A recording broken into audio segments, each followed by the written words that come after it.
अस्सलाम वालेकुम दोस्तों, मेरा नाम है मोहम्मद नोमान और आप लोग देख रहे हैं टेक सपोर्ट। दोस्तों, आज की इस वीडियो में मैं आप लोग को बताऊंगा कि कैसे आप लोग अपनी लैपटॉप या कंप्यूटर की स्पेसिफ़िकेशन चेक कर सकते हैं। दोस्तों, ये बहुत ही आसान तरीका है। जब आप लोग मार्केट में कोई लैपटॉप या कंप्यूटर वगैरह वगैरह बाय करना चाहते हैं, तो ऐसे में आप लोग को चेक करना पड़ता है कि आप लोग का ये लैपटॉप और कंप्यूटर में कितनी रैम लगी हुई है या हार्ड डिस्क वगैरह इसमें कितनी है। तो ऐसे में आप लोग के पास बहुत से रास्ते होते हैं कि आप उस तरीके से अपने लैपटॉप या कंप्यूटर की स्पेसिफिकेशन चेक कर सकते हैं। लेकिन इस वीडियो में मैं आप लोगों को दो आसान रास्ते दिखाऊंगा कि किस तरह आप अपने लैपटॉप की स्पेसिफिकेशन चेक कर सकते हैं।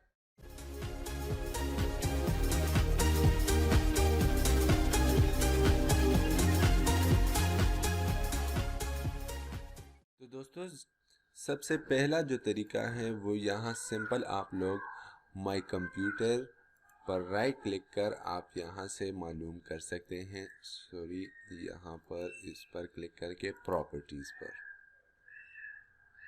और प्रॉपर्टीज़ में आप यहाँ देख सकते हैं कि ये आप लोगों के पास जो है इंटेल कोर i3 लैपटॉप है। इसमें 4 GB की रैम लगी हुई है, 64 बिट की ऑपरेटिंग सिस्टम है और ये 64 बिट विंडोज़ पर अभी प्रोसेसिंग कर रहा है। इसके बाद यहाँ पर इसमें कोई टच वगैरह अवेलेबल है नहीं, तो यहाँ पर ये आप लोगों को ये दे रहा है। इसके बाद ये आप लोगों की प्रोडक्ट की है। अगर आप लोग कोई जीनियन विंडोज़ इसमें इंस्टॉल करते हैं तो ये आप लोग को एक प्रोडक्ट की मिली हुई है। यहाँ से आप लोग इसको वो इंस्टॉल कर सकते हैं और ये की डालकर आप लोगों की विंडोज़ जीनियन बन जाएगी। दूसरी जो तरीका है वो आप लोगों ने विंडोज़ प्लस आर की बटन यहाँ पर दबाना है। अगर ये नहीं तो आप लोगों ने यहाँ पर रन लिखना है। रन लिखकर आप लोगों ने वही इंटरफेस, वही टास्कबार आप लोग के सामने आ जाएगा। फिर आप लोगों ने यहाँ पर एक वो लिखनी है DXDIAG और इसको ओके कीजिए। फिर यस,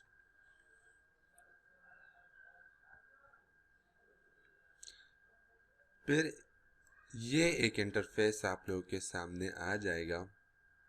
तो यहाँ पर भी वही सब कुछ लिखा हुआ है जो वहाँ पर था। यहाँ पर आप लोग के पास डेल लैपटॉप है, ये आपके सिस्टम का लैपटॉप की मॉडल है E62 और ये आप लोग के पास प्रोसेसर कोर i3 है। तो ये मेरे पास सेकेंड जनरेशन का है। जब ये 2350, अगर आप लोग के पास 3300 या 3000 से ऊपर जाए तो आप लोग के पास फिर लैपटॉप का जो जनरेशन होगा वो थर्ड होगा। अगर इसी तरह वो फोर्थ से ऊपर जाए तो फिर फोर्थ जनरेशन, और अगर फिफ्थ से ऊपर जाए तो फिफ्थ जनरेशन। अभी मेरे पास सेकेंड जनरेशन है तो ये 2 से ऊपर है, लेकिन 3 से कम है।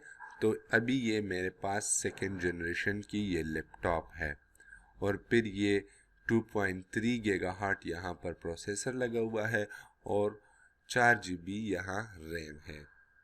फिर इसके बाद यहाँ पर आते हैं कि डिस्प्ले का क्या सिचुएशन चल रहा है। तो ये इंटेल का बोर्ड है। दोस्तों, मैं आपको बता दूं, अगर आप लोग नया लैपटॉप लेना चाहते हैं तो मैं आपको इंटेल का ही रिकमेंड करता हूं।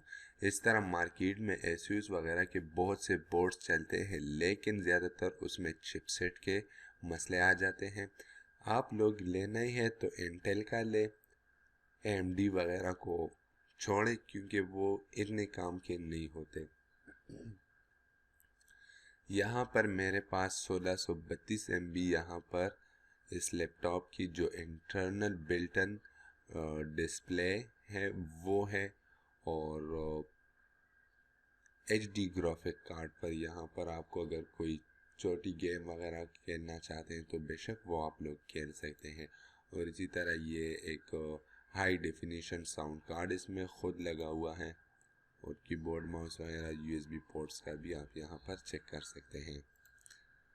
अब अगर आप चेक करना चाहते हैं कि मेरे लैपटॉप में कितनी हार्ड डिस्क है, कितनी जीबी है, तो एक तो आप लोग वो यहाँ से भी चेक कर सकते हैं, इसको प्लस माइनस कीजिए। अगर इस तरह नहीं करना चाहते तो आप लोग सिंपल यहाँ पर आकर मैनेज को ओपन कीजिए,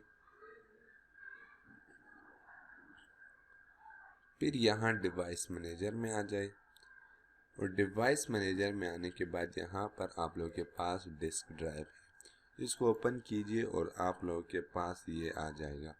इसके बाद यहाँ पर ये मेरे सिस्टम में अभी सीगेट हार्ड डिस्क लिखा हुआ है, सीगेट इसमें लगा हुआ है, तो सीगेट में ये 250 जीबी लगा है। इधर 250, अगर आप लोग के पास 320 है तो इधर 320 का कोई वर्ड होगा, या 500 है तो 500, अगर 1000 है तो 1000। यहाँ पर अगर कोई और हार्ड डिस्क है वेस्टर्न डिजिटल का है तो WD लिखा होगा, लेकिन इधर मेरे पास सीगेट है तो यहाँ पर ST लिखा हुआ है। तो दोस्तों ये थी कुछ तरीके जो कि जिससे आप लोग अपने लैपटॉप या कंप्यूटर की स्पेसिफिकेशन चेक कर सकते हैं। तो दोस्तों मुझे उम्मीद है कि ये वीडियो आप लोग को पसंद आ गई होगी। अगर आप लोग को ये वीडियो पसंद आई है तो हमारे चैनल को सब्सक्राइब करना मत भूलिएगा, और इस चैनल को अपने दोस्तों तक भी शेयर ज़रूर कीजिएगा। शुक्रिया।